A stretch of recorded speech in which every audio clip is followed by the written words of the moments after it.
Good evening, and thank you all for being here tonight.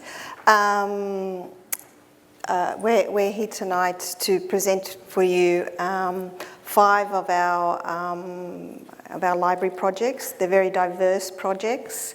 They range from new builds to existing refurbishments of buildings. And I've been very privileged to, over the last 15 years that I've worked with Mecanoo architects, work on many libraries. Libraries actually hold a very deep place in my life story, going there as a child with my mother when she visited the baby clinic, and then later during my studies, and now bringing my children back there. So it is a real privilege. Many people might say that, but it truly is a privilege to have the opportunity to work together with very passionate librarians to create the libraries of the future. I think libraries are very significant because, actually, I didn't even introduce myself. So my name is Carmen Pereira. I'm an associate partner at Mecanoo Architects, and I've been there for 15 years. And I'm here today with Fedele, Canosa, an associate also with the firm. He's a colleague and a friend, and we often work together, but we also work on diverse projects. But one of the projects that we spent quite a lot of time working on was the Library of Birmingham, and I'll be presenting that today for you. But libraries are very significant buildings in the city fabric. We would say they are the most significant building in the city fabric because they are literally an extension of public space. And they embody the values of the society and the culture and the communities in which they serve. As architects, it's really exciting to work with passionate librarians. And whilst, your name? Jane referred to us as experts. Actually, I find that a little bit difficult to accept because we start with some knowledge when we begin a project, but it's in working together with our client teams, our client bodies, that we really build our knowledge, and that sort of reciprocal working collaboration really leads us to the projects that you'll see here tonight. So some of the things that we've recognised about libraries, and the title of the presentation tonight, is that they've moved from places of book collections, and you will know this better than anybody, to really places of connecting to many of the services and activities that libraries now offer. And we've worked with people who really want to create libraries as unique destinations and really try to, in a way, think of their audience as customers that they try to draw into the library service.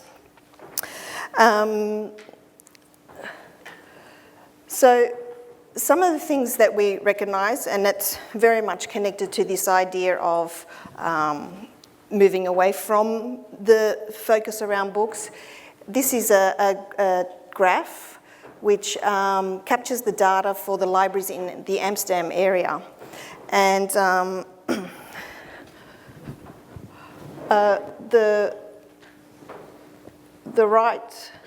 the left corner has the visitors, the memberships, and the loaning of book numbers. And what we see very clearly is whilst visitor numbers are increasing, actually memberships are decreasing, and the loaning of books are also significantly decreasing. But the hours of operation are increasing. So that is evidence that there is a significant use of the library for different purposes other than coming there to read books. So this is a graphic that, in a way, captures that. We've gone from a more passive idea of what libraries were used for to a much more active, multifunctional idea of a library. And this all has a very significant impact on how we design spaces. from simple things like noise control and acoustic separation to facilitating spaces that can be easily transformed to accommodate a multiple of activities over the course of a day or a week, which librarians often have to, or the people that work in libraries often have to deal with. So in this very simple diagrammatic floor plan, it's actually the floor plan of the Library of Mid-Manhattan in New York City. We went from a library that is arranged with mostly books and some areas for seating to a concentration of books, an approach where we concentrated the books and then try to leave as much space as possible for other activities. And this was one way that we could deal with what we had was a fixed envelope because we were working in an existing building. So a little bit about Mecanoo architects, and why I raise this is because all of these things actually influence our approach to design. Our headquarters is based in Delft, the Netherlands. By my accent, you might recognise that I'm not Dutch. I am Australian, but I have been living in the Netherlands for quite some time. Added complication, I have a Portuguese heritage. So actually many of the staff have very similar cultural backgrounds, such as me. This is a small clip to give you a sense and flavour of our office.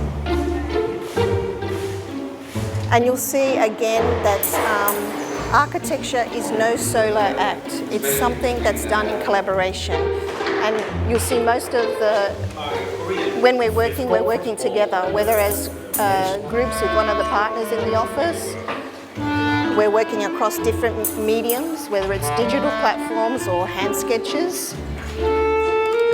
Many different cultures, Ukrainian, Dutch, Italians. We have a lovely outdoor space. We also have what we call lunch and learns, where we share information.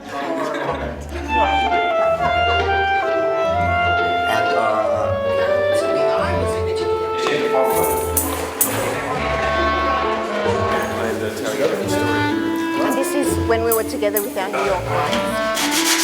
We also have an in-house model making expert. So it gives you a sense of the different things that we do in our day-to-day. So whilst our headquarters is based in Delft, we have projects all across the world. We're represented by at least 25 nationalities in the office. We're about 120 staff.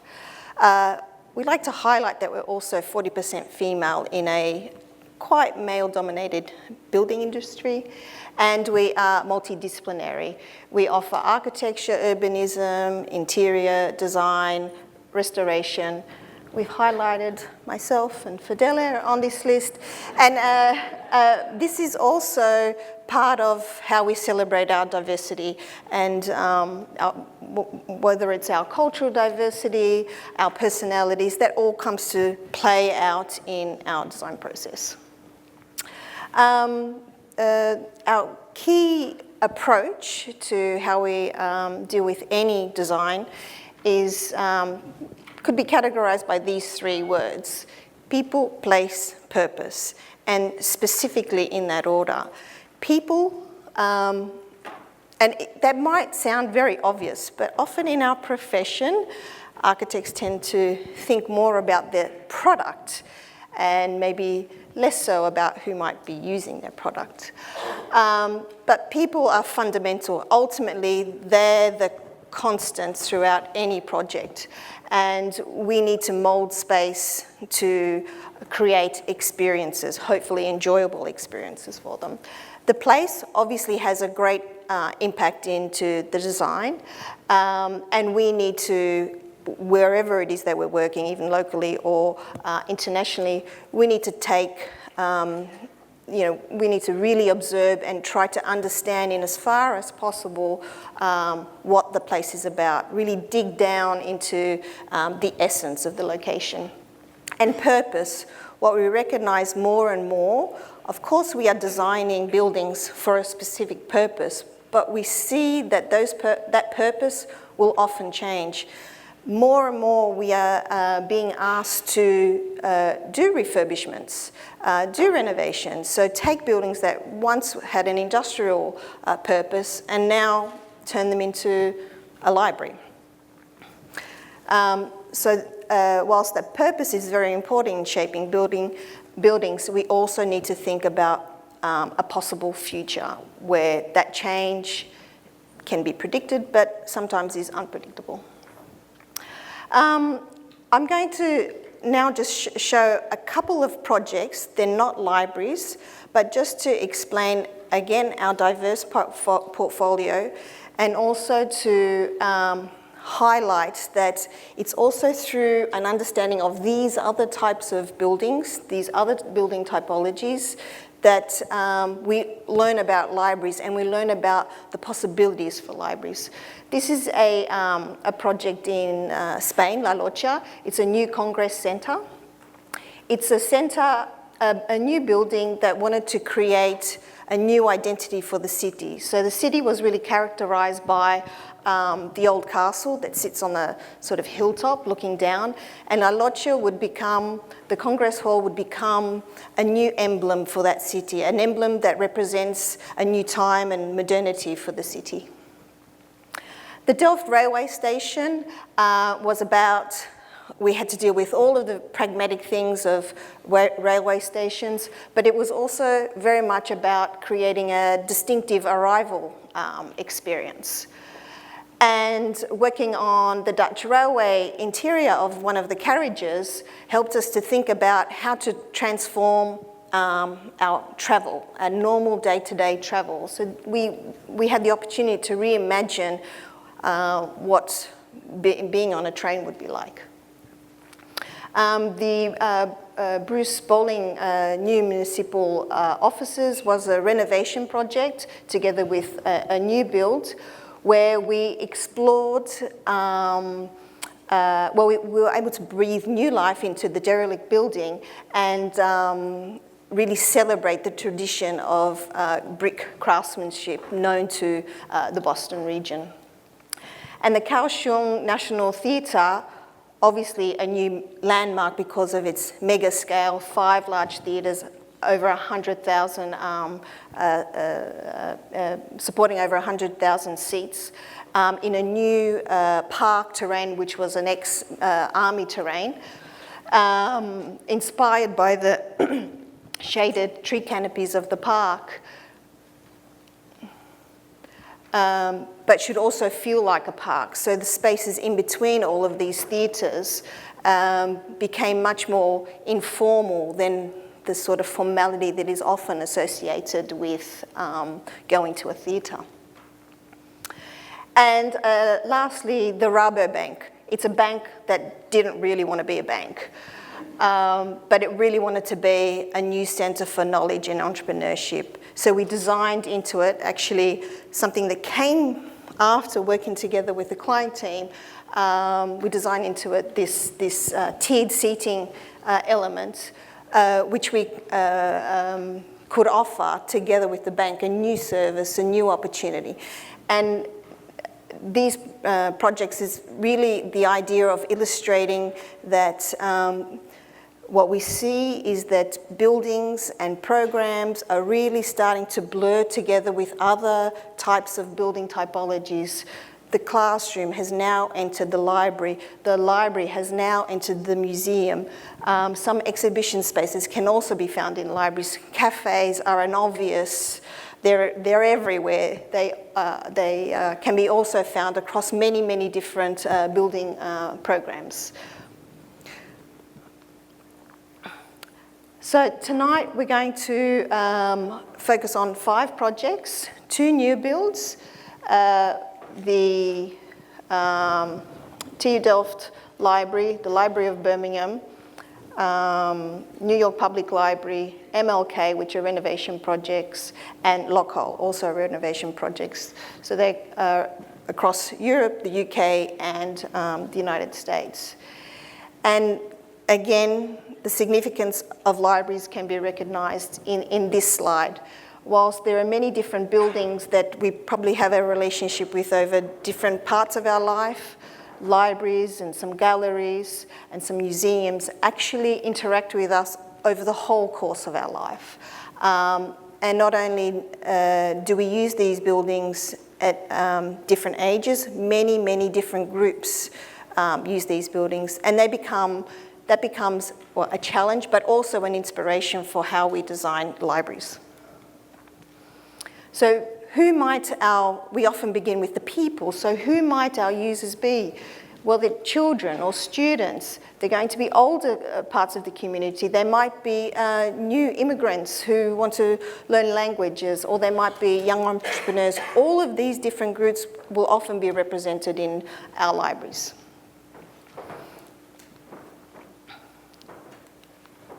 So over to Fedele, who will explain the Library of Delft. So, come down. I like to move as an architect. We always like to show our project moving, and I'm also Italian, so you know the Italian people like also to move their hands. So as Carmen said, we are multidisciplinary, and so we're coming from a different country. And I think this is a nice example, a nice building to explain how we work with different disciplines. It's a building, it's a library, but what you see here is that the roof is green, it's a landscape. So when we start this project, we start to first understanding the site and also the briefing, but it came this idea together with our colleagues. What if, can you imagine a library that you take some piece of land, and at the same time you give something back, and by using the roof, by creating this nice landscape. I have a personal story about this. Actually, when I arrived in Delft for the first time, it was in 1996, was the opening of this building. This was my reference point as a student. I was studying Delft, and I came from Venice. I don't know if some of you have been in Venice. It's a beautiful city, an historical city. And this was one of the space which I was, as a student, I was using to study in this building. This is one of the library in Piazza San Marco in Venice. As you see, it's a beautiful space. When you look the elevation inside of this building, it looks like a palazzo. It's almost a kind of a square covered by a nice roof. And when you think on a square and on the piazza, the meaning of a square is that you want to meet people, you want to exchange your idea, you want to say something. But actually, this is a silent place. So a place where you have to sit there and you have to focus on your book and make your research. So can you imagine the contrast for me when I came to Delft and I started to use this building? So actually, the nice thing is that you go inside, you take the book, you go outside, and you sit on the roof of the library, so on the books. And you start to meet people. So for me, this was a big change, because then you start to exchange your experience, you start to exchange your ideas, and meet other people, especially for somebody that comes from far away. When you are alone, you are looking for this kind of space. So public space, in this case, a public library. This is a technical university library.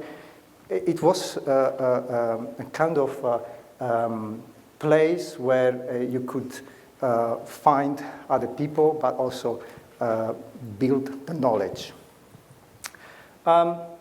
This is from far away. You see how this landscape wrapped the building on the top. And at the same time, there is this cone that create a perforation in this landscape roof and represent also the technical aspect of the university. When we designed this building, it was always a research to try to express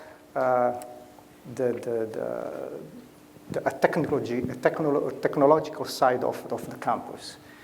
I want also to share with you this quickly, these images.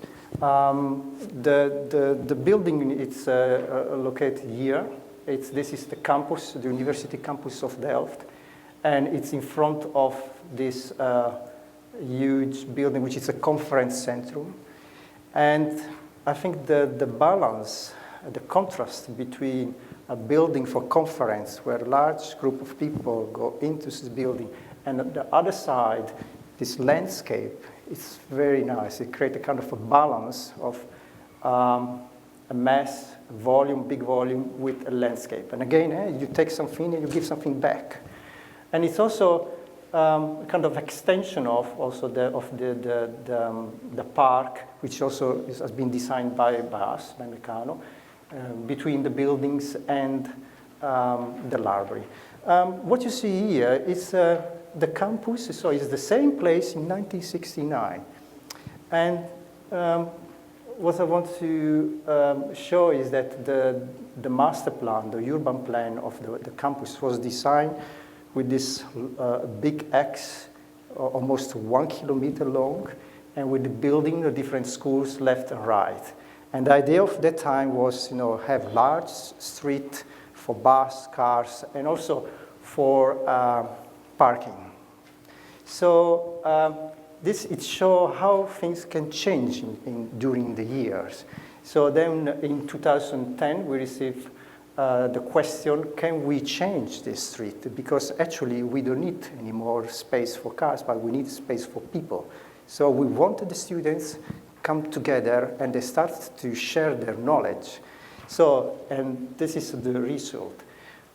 Just to give an example, this was in that time. So I studied when this was all parking, and this is now. So people cross the building from one place to another place, and at the same time they stay there. They meet each other. Back to the building, to the library. So as I say, especially the cone became a kind of landmark and iconic. So everybody that see this image now, and have been also in Delft or study in Delft, they know very well that is the campus of Delft. The cone is not only iconic, it's not only a landmark, but it creates also some space in the building.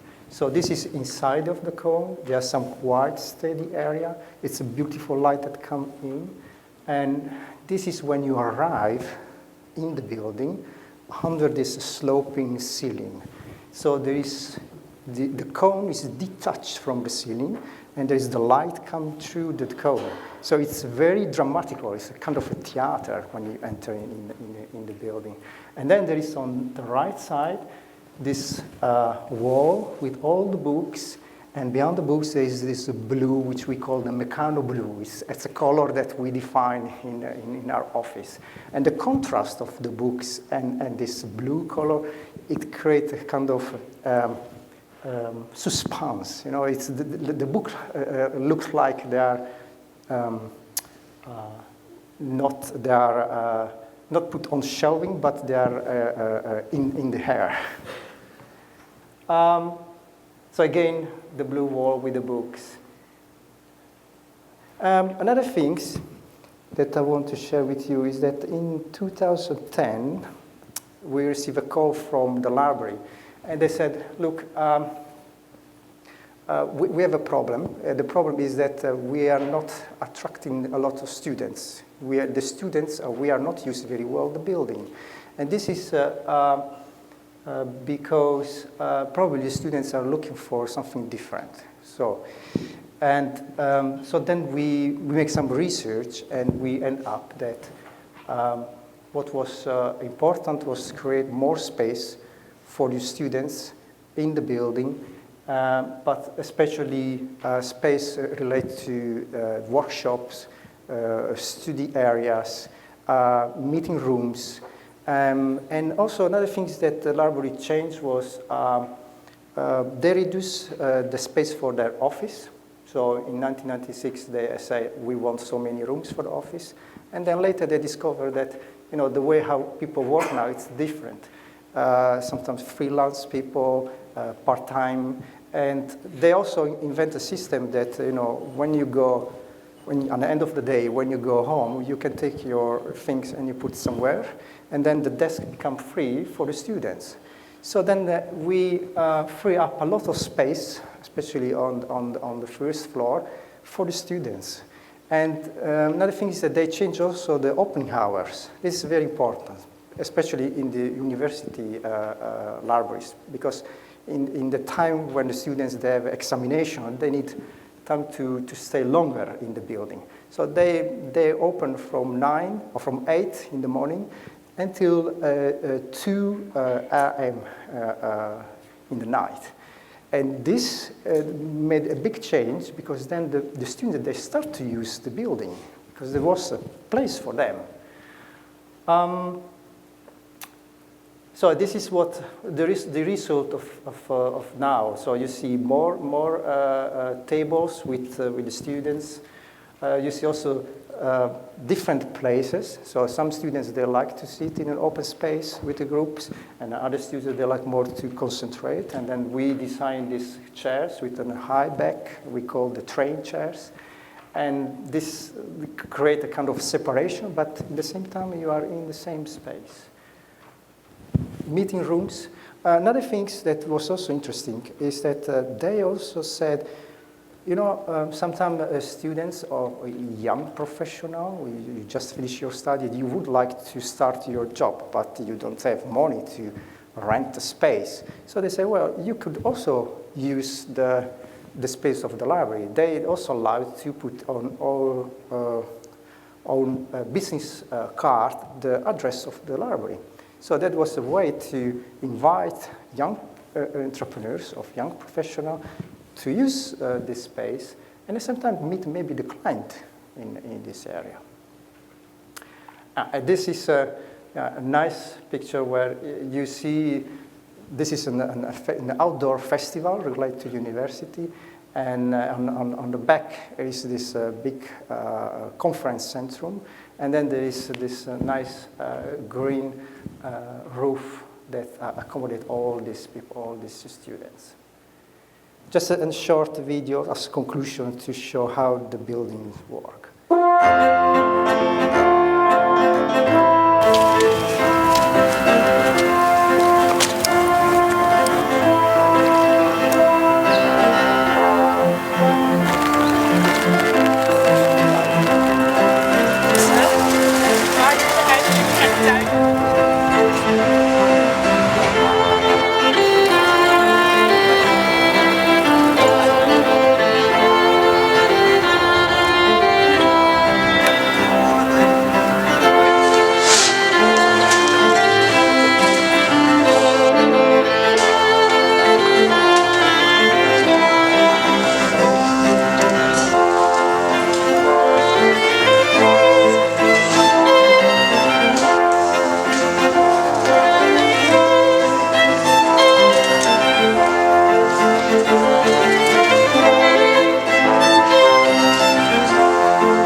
So the next project I'll illustrate is the Library of Birmingham. It's also a new build.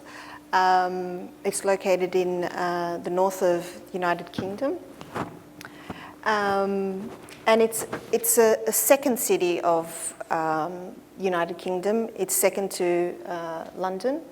And it's a city with many identities. It actually has a very large Muslim population, but also a very young population. So one of the ideas of designing this library would be that it would really facilitate this youth and give them opportunities and skills for jobs and education. So we really started by observing that population. But of course, we always look at the site. We also look at the history of the site. So the red square demarcates vaguely where the location. So this is the city after the bombing in the Second World War. This is the location when we were given the project. So the building would sit next to the Rep Theatre. Actually, it stood as a car park for the longest time. Next to it is a historical building called the Baskerville House, which is also the place where they designed the typeface Baskerville. And it sits on the Centenary Square. So when we go into a location, we really try and spend as much time as possible to understand the city, understand how people move through the city. And we recognise that this path between Brindley's Place and New Street was the main public route and one of the most busiest routes of the city, and a very significant pedestrian route. And there's always full of sort of hills, which for Dutch people is very fascinating. but it's also, and this collage tries to illustrate that, it's also has a very large tapestry of different types of buildings from all different periods of time. So you could see modern buildings with sort of neoclassical buildings, the Brutalist building, which was the original Birmingham City Library, and then some sort of postmodernist buildings. But all of these made up the tapestry of the city. Actually, the client team, the librarians, as well as some other types of staff, were some of the most inspirational people I've ever worked with. And in fact, so this is some images of how we start our process. We also start our process by visiting other buildings, so we have a common reference point, and we learn from other existing buildings what they like, what they don't like, visit different countries, explore different cultural attitudes to library spaces. But what was really amazing was that together we were given a brief, but the client team really allowed space within that brief for us to explore other possibilities. And whilst those certain items, and I'll get to them in a moment, were not included in the brief, they allowed us the possibility of the exploration and the debate and the discussion to come to new possibilities. We were also inspired by things that we found in the city. So this is the window panes in the Birmingham Cathedral, which created beautiful shadows. And it was something we photographed, and we thought, oh, that's quite beautiful. Let's see if that might come back. And it did come back. What we recognised from what was quite a tight footprint, and we had to design 35,000 square metres, so almost 400,000 square feet, was that the building would be vertical. So how do you bring people up through a building? What we didn't want was the sort of typical shopping mall experience where you just layer everything up. Yes, it's a very clear route, but it doesn't really trigger exploration or excitement. So what we really wanted to do was use the journey through the building as a way of exploring the building, as a way of letting things unfold and become evident as you move through the building, and as a way of triggering curiosity for new visitors. So these are some ideas of what it might be like. It was these early sketches, which interestingly enough did come to fruition. So this was a sketch of a photograph of the Stockholm Library, and that circular kind of rotunda space was really inspirational to us. So this is the design. It's one of our design drawings. And what you see here is the building in its layers. And also an underground section. So originally, our footprint of our site actually came to here. But what we recognised from working with our client body was that all the functions really wanted to be on the ground floor. Everybody wanted to be as close to entry level as possible. But that was very, very difficult to achieve. Interestingly enough, while the city owned the car park, they also owned Centenary Square. And whilst that was not part of our site boundary, we had a conversation. We had a conversation with the city, we had a conversation with the librarians, and we suggested, could we actually push the building volume out into Centenary Square, get more space, and therefore have the possibility of bringing those functions closer to ground. And it was made possible. So actually, on the lower ground floor, it was also very important that we brought light into those lower parts of the building. On the lower ground floor, we located the children's library, and we extended the space and connected it to the music zone, and we incorporated a amphitheatre.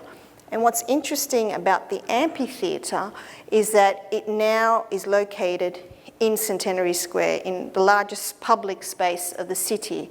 And as you cross back and forth between New Street and Brindley Square, you actually pass over the library, and you almost unknowingly engage with the library. You see activities. If it's programmed well, and the librarians were really creative with how they would allow the amphitheatre to be programmed, amazing possibilities happened. You would engage with the activities of the library without necessarily going in, and therefore also the library could really draw a broader audience. Sensitive things like where to place the business and learning centre was also really important, because often new arrivals to the country would need to go to the learning centre, the language learning centre. So it was very important that they were located on the first floor to minimise as many of the accessibility issues as possible. I mean, be they physical or sort of mental idea of maybe it's not a place for me. So we located the main general collection areas on floors 2 and 3, a gallery, and then the research with the archive and heritage area way up in the sky. And mostly when you work on an archive project, archives require a lot of temperature control, but there was also a very strong emotional response to the archives being sunk in the ground, underground. And Birmingham Archive, Birmingham City Library, actually holds the largest Shakespeare collection in the whole world. So it has a very, very valuable collection. So the idea was actually to place it on floors 5 and 6 and wrap it in this kind of gold cladding, which would celebrate and highlight that it was a special place on the upper floors, then with the staff functions above.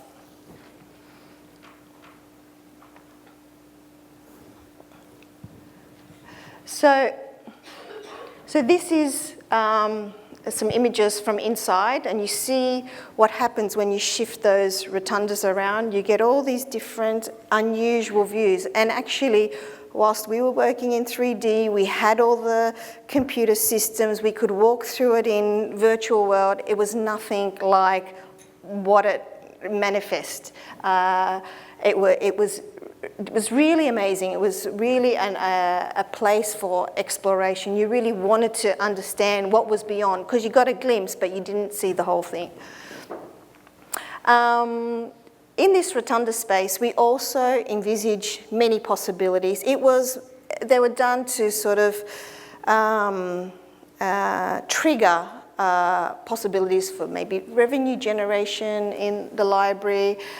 So we kind of photo montage dinners that could happen in this space and have that conversation with the organisers.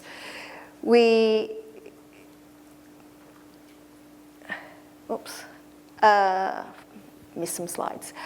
So during the course of the design, we also designed for all of these many groups that would occupy the building, whether it be for groups of study or solo. We designed benches along the facade, which would be a comfortable way to be alone, but together, looking out to the view. The children's library with this tiered seating area, which would also be a place for play. There was lots of big cushions. So back to the rotunda, we envisage all sorts of possibilities. Maybe the local college could come and exhibit some of their collections, their fashion collections, and we imagined an orchestra being playing in this dramatic space. And it happened. We never thought it would happen, but it was enough that we could inspire possibilities. You know, when you often do these things, there are so many no's. You get so many, oh, it can't be done, oh, it's too much organisation. Oh, and it happened. It was amazing. And this, in our career as architects, doesn't always happen. So this is something that we're really proud of. But it required the buy-in of our client group and of them taking the risk and of them being open to possibilities beyond what they had ever imagined. So this is also an image of the archive and demonstrating the idea of the archive on level 5 and 6 being articulated in a different way. And other spaces that you find in the Library of Birmingham, the large exhibition space, we have a studio theatre which allows for the theatre next door to also use, but it allows for the spoken word and bring in another type of activity in the library, as well as the British Film Institute, where the collection of films could also be available for use. Another very interesting aspect, and one, again, that was not in the original brief, was these roof gardens that we were able to create. As we looked to the volume articulation and how we would respond to the neighbouring buildings, we recognised that we would step the volumes back and forth. And that created opportunities to do something with the roof level. And we then introduced the idea of the gardens. And again, the librarians picked up on that. So this became, you know, the library where you could take the book outside, the public library where you could take the book outside. They introduced volunteers who would also help with the maintenance of the gardens, generally older people in the community who became invaluable to the running and the operation of the library, but also gave them a new role. The gardens were planted with herb species, and we introduced and we selected plants to help with different insect groups. So it also became a teaching school tool for children. And this is there was 2 gardens introduced on level 3 and on level 7. This is one on level 3. And going back to that idea of the possibilities and letting things happen, I really am inspired by this image. So this is an African British chap who's wearing a Russian coat and who will sing an Italian opera in Birmingham at lunchtime, and then crowds would just gravitate around this amphitheatre. You know, no tickets, you came if you want to, and again, this image for us with the backdrop of our beautiful building was very inspiring. And now a short clip. Oops. Oop.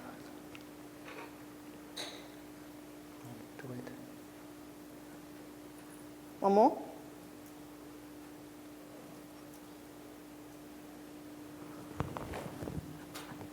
Yeah. There should be sound. Yep. So here you can see the cafe. When you come into the space, there was also video artists engaged, informal seating areas, group seating. We introduced escalators because the building was organised vertically, so that would facilitate movement through the building, the individual seating along the facade. There was also some different types of technology, the BFI, and this main rotunda space that is found in the centre of the building. And on level 4, connected to the archive, was the archive research area, where you could look for your ancestry, exhibition space. And the Shakespeare Memorial Room, which was an interior element that we needed to incorporate into the building that had been used in the previous libraries. The children's area, the gardens.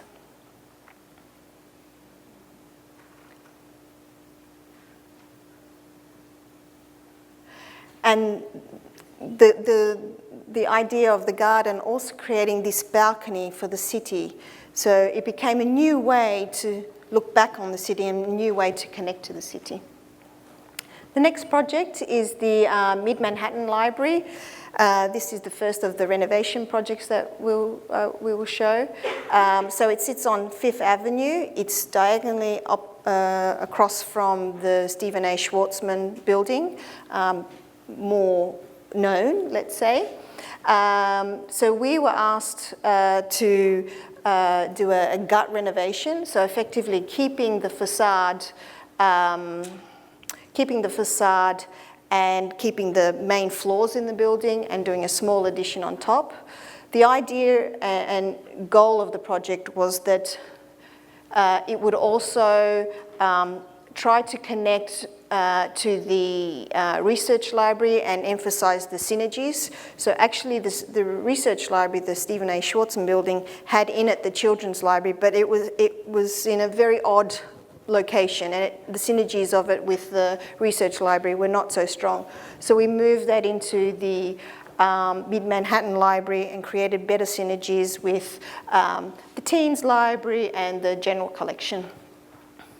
So the original building was a department store, and it was built in 1915, and it had the life of a department store for many, many years until it became a library in the 1960s, if I'm not mistaken. And this is what the interiors look like. It felt like an office building that somebody had simply brought in the shelves. There was no sense of daylight. It was really not a pleasant place. It had become not fit for purpose. So when we visited the building, so again, we start with observing the place, observing the location. We would get this comment, "You're in the wrong building," because they couldn't understand why foreign people were coming to this building. They said, "No, you're a tourist, you must go over to the SASB building." So the windows had been blocked up. There was a sort of a small pocket park here with no daylight, but definitely had opportunities for daylight. So the floor plan with this sort of long bit on it gave us these opportunities. I get a short video. Just click, Fedele.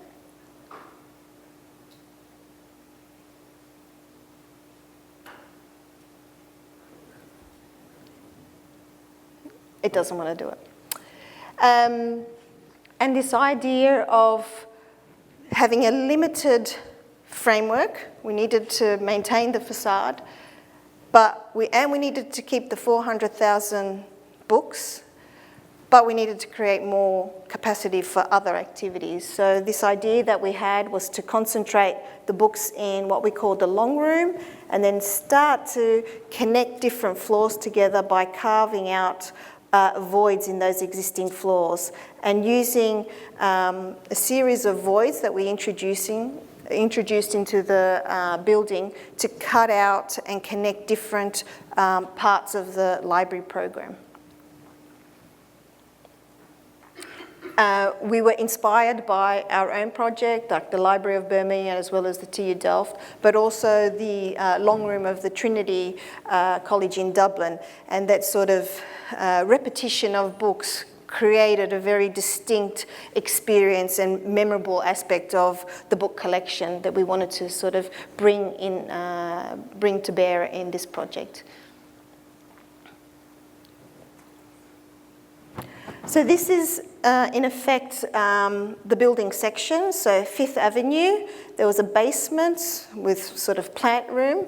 These are all the different library floors, and above there was a transformer and mechanical spaces, as well as the water tower that you often find in New York, and we transformed it into this.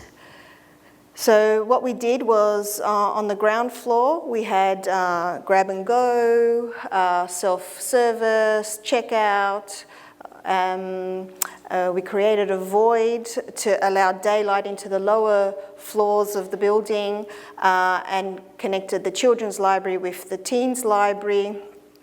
On floors 3, 4, and 5 is the general collection, and what we did was to accommodate the 400,000 book collection, we actually densified the floors and created this sort of quite compact arrangement of books to free up more space for some books and other types of activities on these main floors.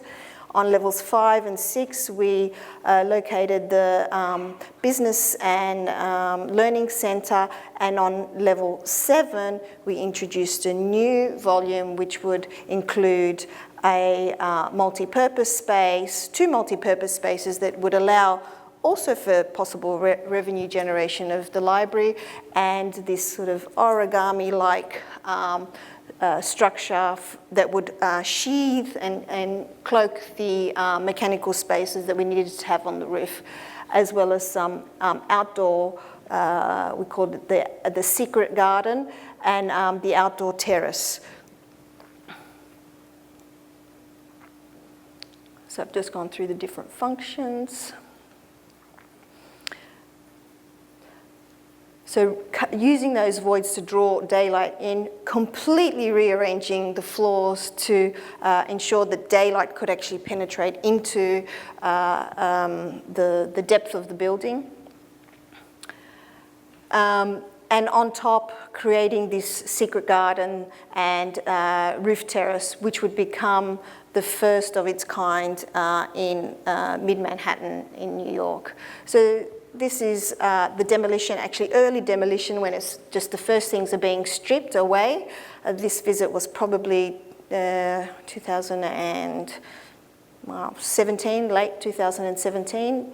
And this is the idea of how that space would be transformed into the main entry with self-service, a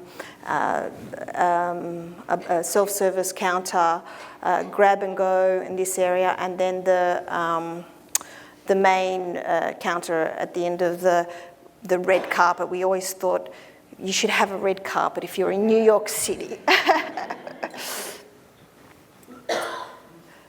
So some of the transformations from the existing to the new possibilities.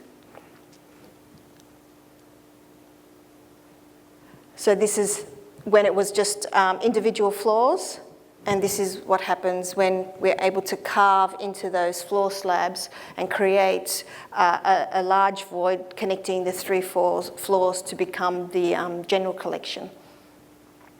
And the terrace, you still see the existing mechanical spaces becoming this public space in mid-Manhattan, center of Manhattan, for everybody, not just for some elitist. So that was very important to us, and a view looking back towards 40th Street.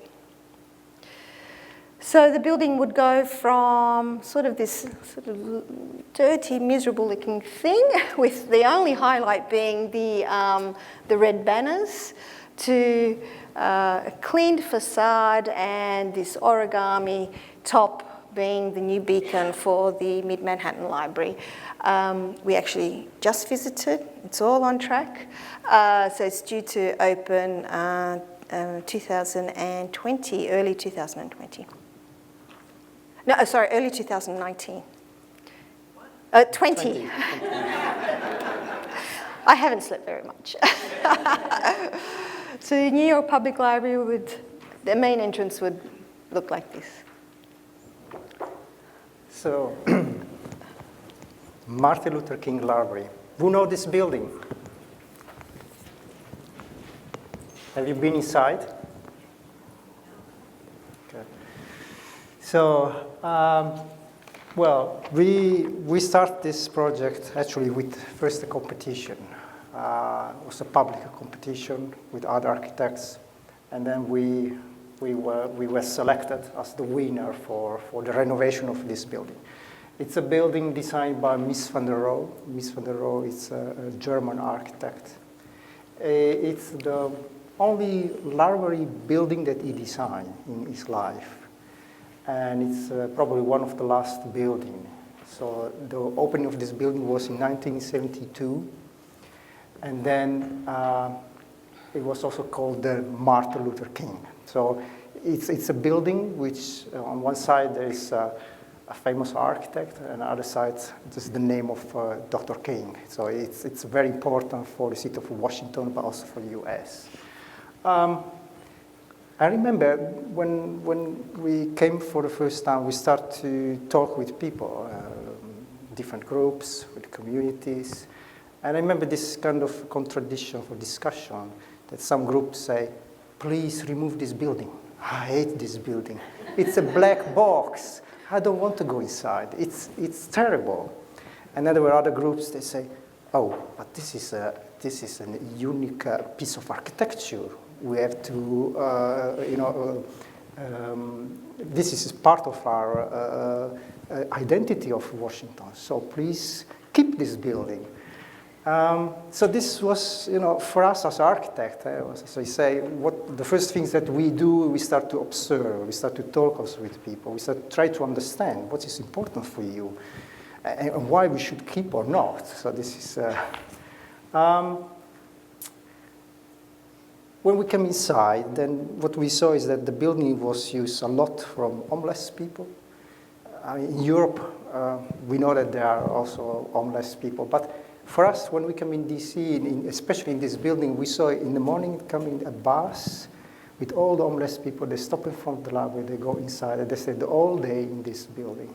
And then at the end of the day, come again the bus, and then they go somewhere else.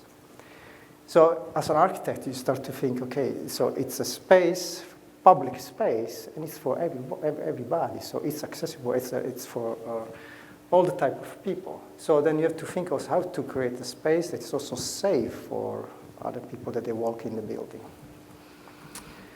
Another thing was that we saw that bookshelving were placed against the windows, and people in the middle, in the center of the building, without daylight.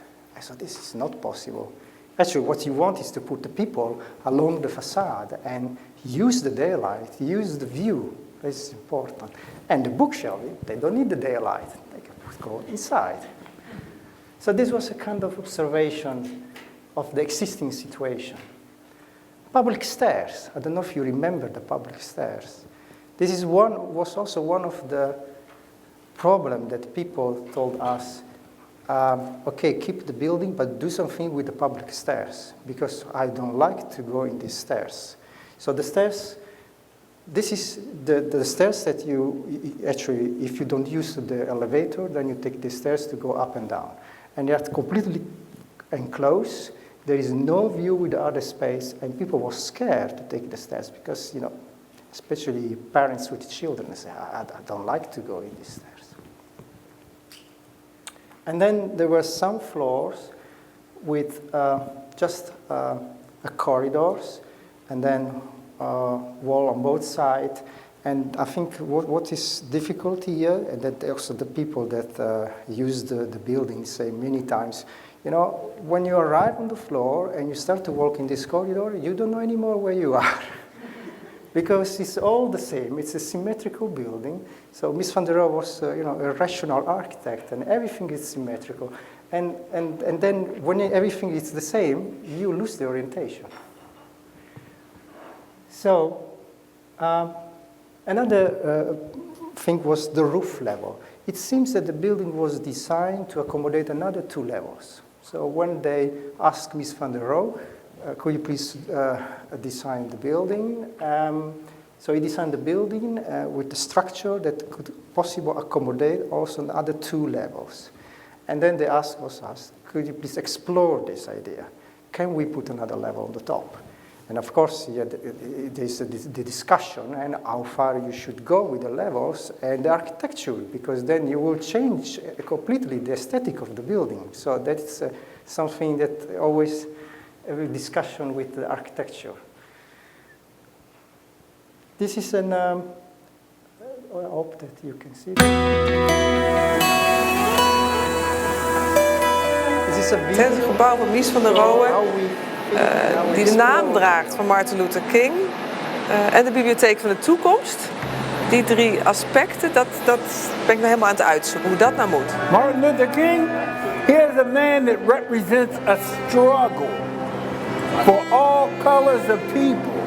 The fact that this building in this place, at the time that this building was opened, just a few years after the assassination, is a real powerful and incredible legacy and history lesson that we shouldn't lose sight of. Mooie proporties. Dan kom je daar in een soort Mecanoo-wereld die afgesloten is van Mies. I never heard him say, less is more. He's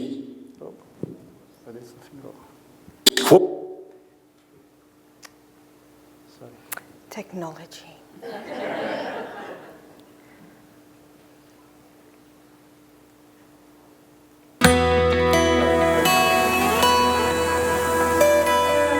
Het is een gebouw van Mies van der Rohe, die de naam draagt van Martin Luther King en de Bibliotheek van de Toekomst. Die 3 aspecten, dat ben ik nou helemaal aan het uitzoeken, hoe dat nou moet. Martin Luther King, here's a man that represents a struggle for all colors of people. The fact that this building in this place, at the time that this building was opened, just a few years after the assassination, is a real powerful and incredible legacy and history lesson that we shouldn't lose sight of. Mooie proporties. Dan kom je daar in een soort Mecanoo-wereld die afgesloten is van Mies. I never heard him say, less is more. He's quoted as saying that, but I never heard him say that. But he would say, we'll reduce it till it's almost nothing. Hij kan toch zien dat echt alles wat hij ook zegt, alles is uitgezet op de maat van de stenen. En dit is die verschrikkelijke enge ervaring. Je ziet het hier ook. Hier, dat hij allemaal aan het roesten is. We moeten die gevel vernieuwen. One architectural critic some years ago called this a soul-crushing black cube. And I understand what he was talking about, really. Alle boeken die staan in het daglicht. En de mensen die zitten zonder daglicht. En dat is een hele rare tegenstelling. Weet ik niet, staat het nou in de allereerste originele tekeningen, staan dan ook al die muren er al in of niet?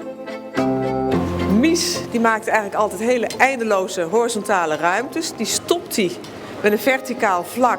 Maar ik vind toch dat die muur weg moet. Daarmee wordt de bibliotheek zichtbaarder en dat maakt het gebouw veel publieker. Anything to change the appearance of this building. Yes. I'm all on board. I think Mies expected and appreciated wonderful things to happen within his structure.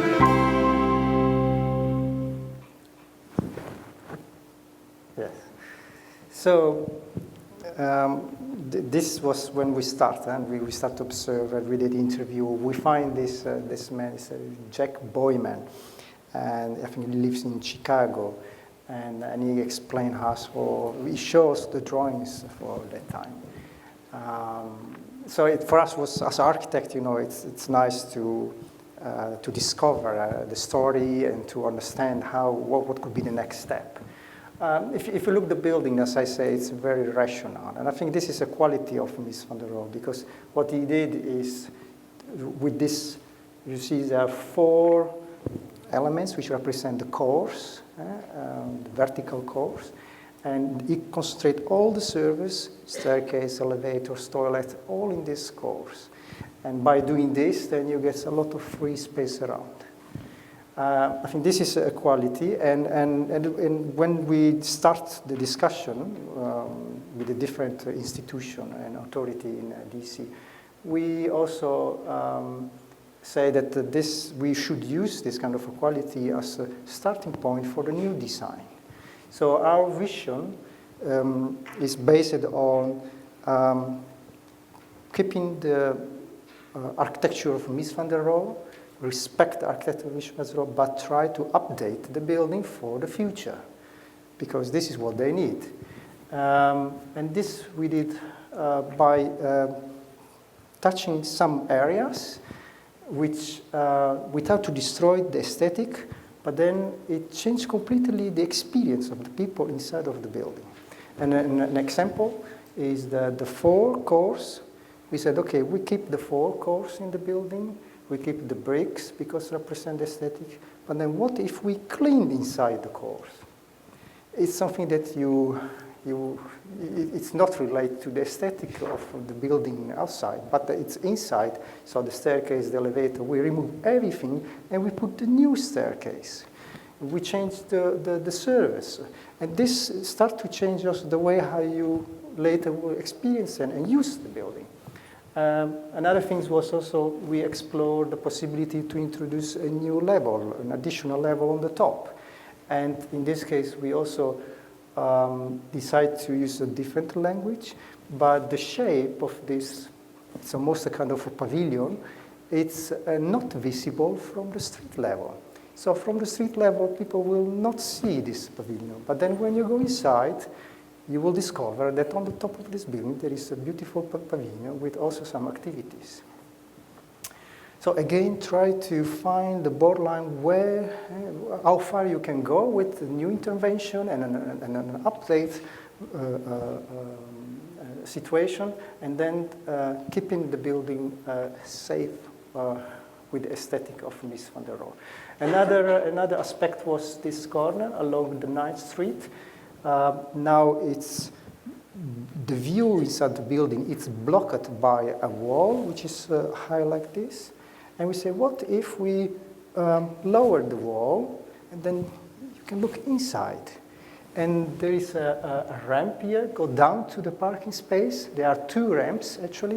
And we say, what if we remove one of this ramp, then you can extend the space outside and create a terrace. So then it starts to dialogue with the outdoor space, with the city, with the people that pass by. So I will just show an example.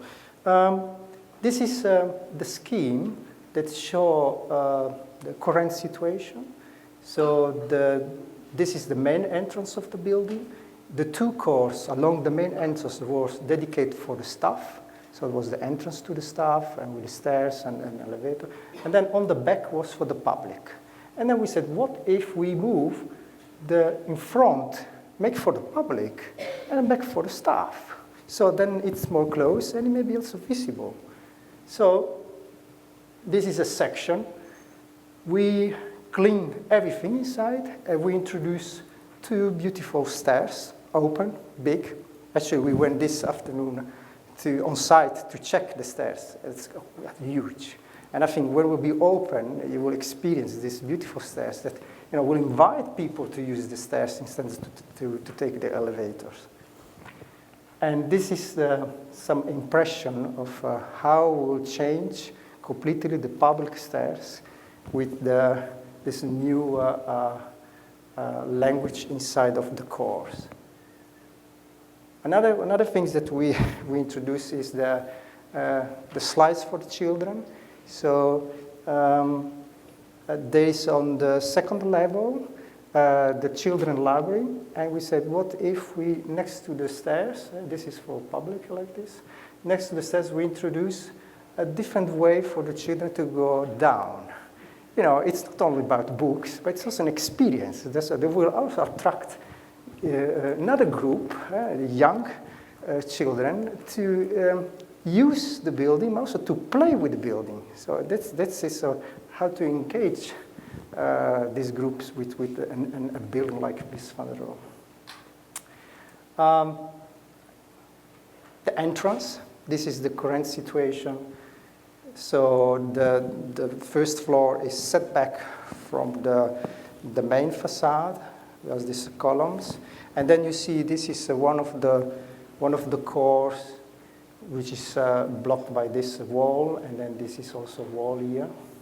So what we did is we opened this side of the wall, and then when you enter already in the building, you start to experience the stairs. So it's transparent, it's inviting.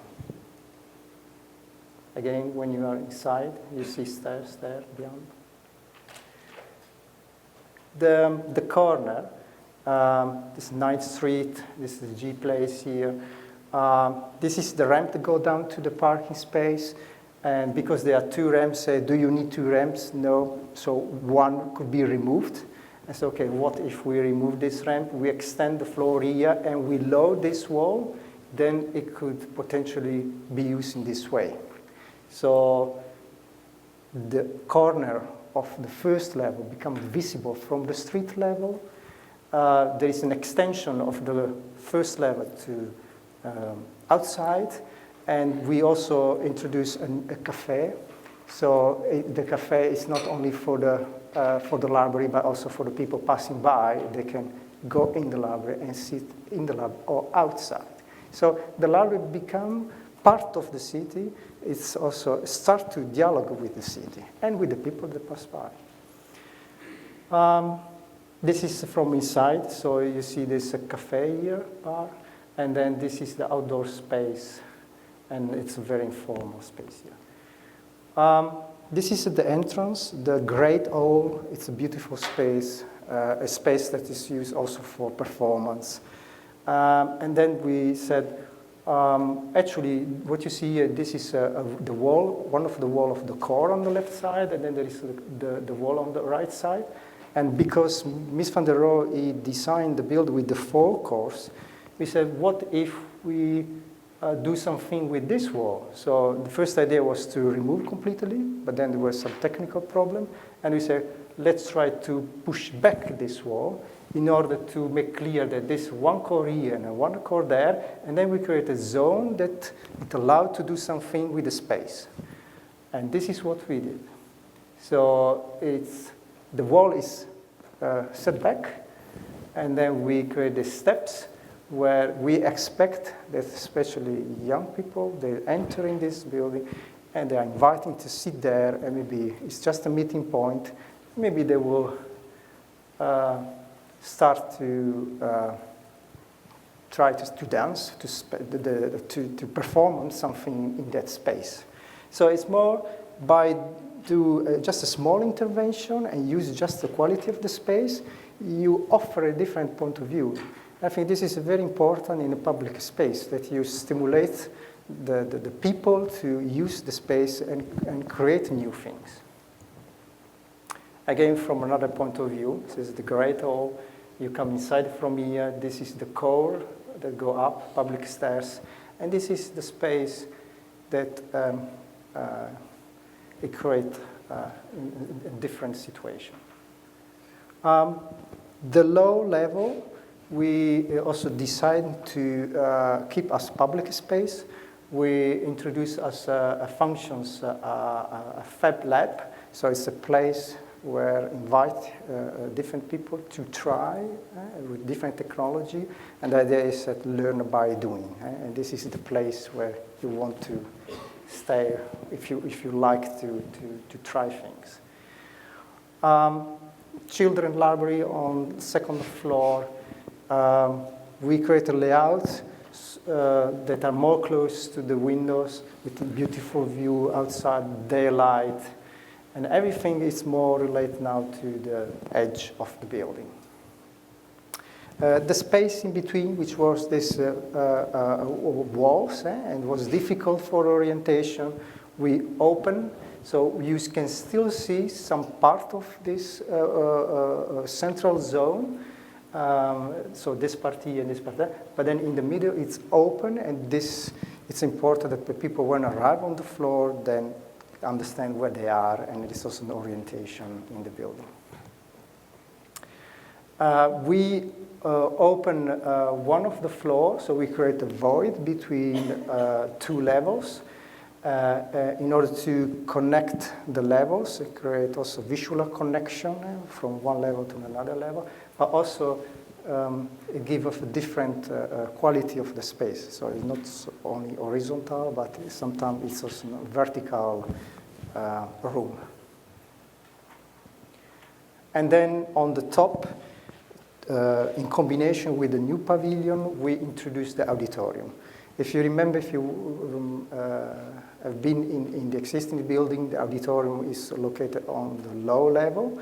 So we said, no, what if we move the auditorium from the low level, we put on the top, it becomes a kind of destination point. So then you attract the people, especially if there is a lecture or there is an event, then the people will go through the library, they will experience also the different space, and then they will end on the top level with this beautiful auditorium and the outdoor space. So this is the roof, and then this is the pavilion on the roof, which here underneath there is the auditorium on two levels.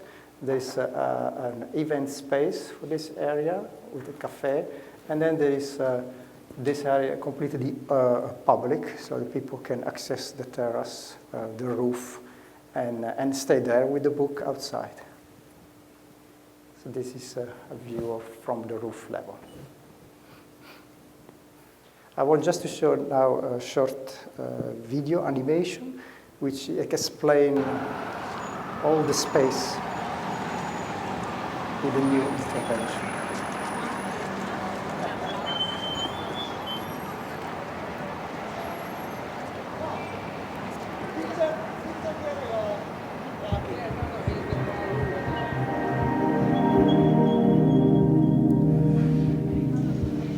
So the ground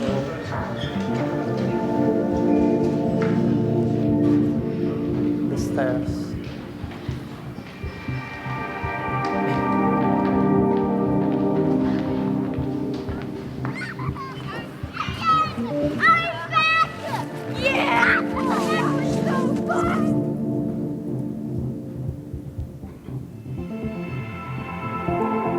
This is the low level, the creative zones.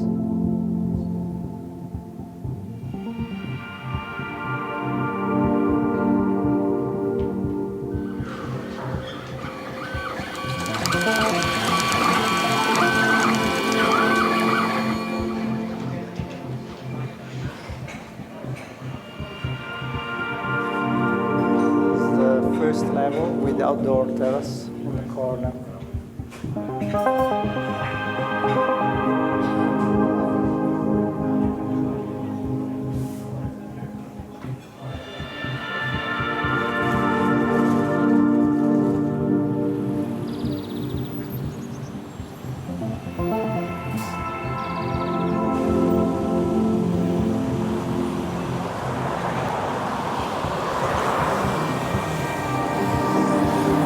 This is one of the qualities, very transparent, very open.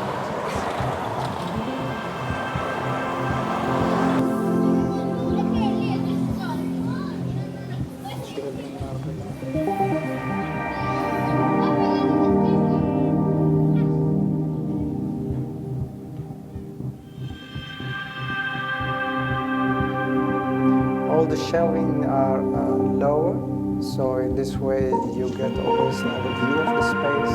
It's important in a public building to feel safe when you walk through the bookshelf.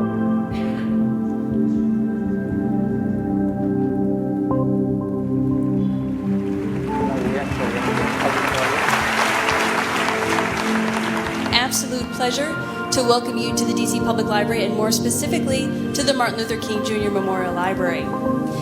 DC is a city full of history with music and culture.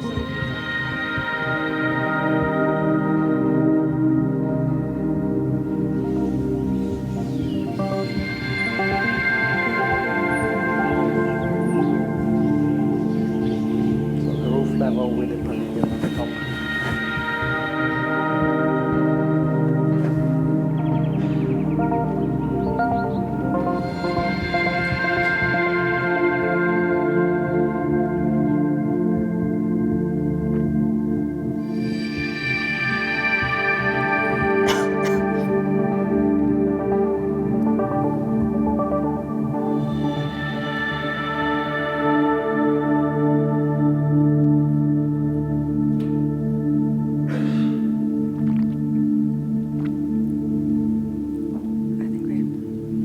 Yeah, that's fine. You stop. Yeah, we can stop. Stop. Yeah. Well, what do you think? Have you seen that building? How many years? Yeah. That looks a heck of a lot more inviting. Yeah. And when is it due to reopen?